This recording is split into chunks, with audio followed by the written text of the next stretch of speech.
दोस्तों, आप में से बहुत सारे लोग ऐसे हैं जो अभी परेशान है कि ये स्टॉक मार्केट गिर क्यों रहा है। मतलब लगातार खुलने के साथ ही गिरना शुरू कर रहा है और पूरे दिन गिरते ही रह जा रहा है। स्टॉक मार्केट को हो क्या गया है, ये क्यों लगातार गिरते जा रहा है। और साथ ही ये डोनाल्ड ट्रंप से आपको क्या हो गया, ये कैसी बातें कर रहे हैं कि ये कनाडा पर कब्जा कर लेंगे, ये ग्रीनलैंड को कब्जा लेंगे, फिर ये गल्फ ऑफ मैक्सिको का नाम चेंज करके गल्फ ऑफ अमेरिका रख देंगे। ये कैसी बातें कर रहे हैं ये। वैसे ये सारी बातें बहुत ज्यादा आसान नहीं है। अभी रिसेंटली आपने देखा होगा कि रशिया ने यूक्रेन के ऊपर अटैक कर दिया और यूक्रेन के ऊपर कंट्रोल जमाना चाहा। और यहाँ पर अमेरिका भी ऐसा ही बात कर रहा है कि वो ग्रीनलैंड पर कब्जा कर लेगा, वो कनाडा पर कब्जा कर लेगा। तो ये देश दुनिया में किस तरह की बातें चल रही है। अगर इस तरह की बातें हमेशा चलती रही फिर तो ये वर्ल्ड वॉर होने से रुक ही नहीं सकता। तो इस तरह का सवाल हम सभी के मन में ही बैठा हुआ है। तो चलिए इस वीडियो में हम इन सारे क्वेश्चंस का आंसर ढूंढते हैं। अभी सबसे पहले तो हम लोग ये देख लेते हैं कि हमारा स्टॉक मार्केट जो अभी 12 से 14% करेक्ट हो चुका है, तो ये करेक्शन आखिरकार क्यों आ रही है। मार्केट तो 12-14% गिर चुका है, क्या इससे भी ज्यादा अभी गिरने वाला है।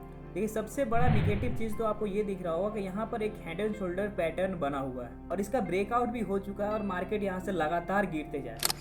वेल फ्रेंड्स, इसके पीछे भी 3 मेन रीजंस एक एक करके हम सभी को डिस्कस करते हैं। यहाँ हमारा सबसे पहला कारण ये है कि अभी Q3 का रिजल्ट सभी कंपनियों का आ रहा है। इसलिए अगर आप टाटा एलेक्सी में इन्वेस्टेड होगे तो आपको पता चल रहा होगा कि ये स्टॉक लगातार 7 से 10% गिर चुका है और ये लगातार गिरते ही जा रहा है। वहीं आप ये देख रहे होगे इतने गिरते हुए मार्केट में भी TCS जैसा स्टॉक अभी बढ़ते ही जा रहा है, लगातार बढ़ते जा रहा है। आखिर ये क्यों हो रहा है। एक स्टॉक लगातार गिरते जा रहा है और दूसरी तरफ ये TCS जैसा स्टॉक बहुत तेजी से बढ़ते जा रहा है। आखिर में ऐसा हो क्यों रहा है। तो फ्रेंड्स, ये सब Q3 के रिजल्ट की वजह से हो रहा है। तो जिस कंपनी का रिजल्ट पॉजिटिव आ रहा है वो कंपनी बढ़ती जा रही है और जिस कंपनी का रिजल्ट निगेटिव आ रहा है वो गिरती जा रही है। तो TCS एक IT सेक्टर कंपनी है और इस TCS का रिजल्ट अभी तुरंत आया था, जिसका रिजल्ट बहुत अच्छा आया है। और TCS इसी 17 जनवरी को अपने सारे शेयर होल्डर्स को 76 रुपए का डिविडेंड भी देने वाला है, जो कि इतिहास में पहली बार हो रहा है कि TCS जैसा कंपनी 76 रुपये मतलब 76 रुपीज पर शेयर डिविडेंड दे रहा है अपने शेयर होल्डर्स को। फ्रेंड्स, रिजल्ट तो TCS का आया है, लेकिन इसके साथ ही सारी की सारी IT सेक्टर्स की कंपनियां बूम कर रही है। वहीं इसके अलावा जितनी और कंपनियां हैं वो सारी गिर रही है क्योंकि उनका रिजल्ट अभी आया नहीं है। तो अभी लोगों को पता नहीं है कि उसका रिजल्ट पॉजिटिव आएगा या फिर निगेटिव आएगा। तो ये जनवरी मंथ में मार्केट टोटली कंफ्यूजन में रहता है क्योंकि इसी मंथ में लगभग सारी कंपनियों का Q3 का रिजल्ट आता है। इसलिए मार्केट अभी कंफ्यूजन में रहता है कि इसे ऊपर जाना है या फिर नीचे जाना है। तो इसी वजह से मार्केट में थोड़ा सा भी दिक्कत चल रही है। और इसके बाद हमारा दूसरा कारण है बजट, जो कि 1 फरवरी को आने वाला है। अगर बजट अच्छा आने वाला होगा तो मार्केट यहाँ से यू टर्न लेते हुए दिखेगा, लेकिन अगर बजट अच्छा नहीं आता है तो यहाँ से मार्केट और भी गिर सकता है। लेकिन ये भी तो हो सकता है कि बजट अच्छा आ जाए, और अगर बजट अच्छा आ जाता है तो यहाँ से मार्केट अपने ऑल टाइम हाई को भी तोड़ते हुए दिख सकता है। लेकिन यहाँ सबसे बड़ा रीजन है डोनाल्ड ट्रंप, जो कि अभी कह रहे हैं कि मुझे कनाडा भी चाहिए, मुझे ग्रीनलैंड भी चाहिए। अब देखो दोस्त, कनाडा का अभी कंडीशन बहुत खराब चल रहा है। कनाडा के जो PM थे उन्होंने अभी अपने पद से इस्तीफा दे दिया और वहीं US अभी बहुत ज्यादा स्ट्रांग है। जैसा कि आप देख भी पा रहे होगे कि US का मार्केट ने अपने हाई को तोड़ दिया है और लगातार ऊपर चलते जा रहा है। हालांकि अब वो फिर धीरे धीरे नीचे आ रहा है, लेकिन अभी तक तो ऊपर जा रहा था ना। मतलब US अभी बहुत ज्यादा स्ट्रांग है। US का मार्केट तभी से भाग रहा है जब से Donald Trump as a president finalize हुए हैं।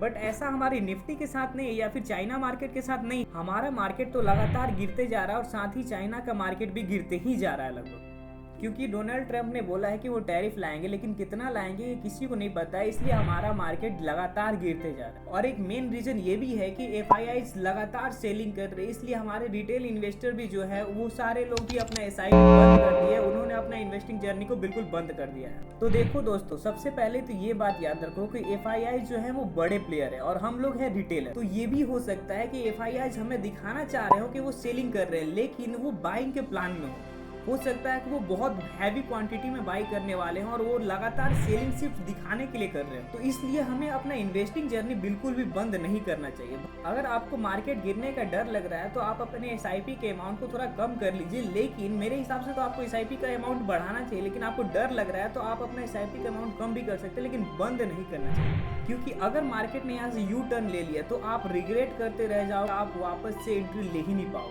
तो इसीलिए आज मैं आपको एक ऐसा तरीका बताता हूँ, जिस तरीका से मैं इन्वेस्टिंग करता हूँ वही सेम तरीका मैं आपको आज बताने वाला हूँ। तो ध्यान से सुनिएगा दोस्तों। मान लो आपके पास पूरे 100 रुपए है, ओके ठीक है, 100 रुपया आपका कैपिटल है, ओके। उसके बाद मान लो मार्केट 10% करेक्ट हो गया, तो आप उस समय अपने टोटल कैपिटल मतलब जो 100 रुपए था उसमें से 10% यानी कि 10 रुपए निकालकर उसे इन्वेस्ट कर दो। उसके बाद फिर मान लो और 10% मार्केट गिर गया, तो आप फिर से अपना 10% पैसा इन्वेस्ट कर दो। उसके बाद फिर से मान लो और मार्केट गिर गया 10%, तो फिर से आप अपना 10% पैसा और इन्वेस्ट कर दो। तो अगर आप इस तरीके से इन्वेस्टमेंट करते हैं तो आप मार्केट के बॉटम तक खरीदारी कर पाओगे और आपको कभी भी रिग्रेट फील नहीं होगा, और आपका पैसा ही बहुत अच्छे तरीके से इन्वेस्ट हो जाएगा और आपको लॉन्ग टर्म में बहुत अच्छा रिटर्न भी देगा।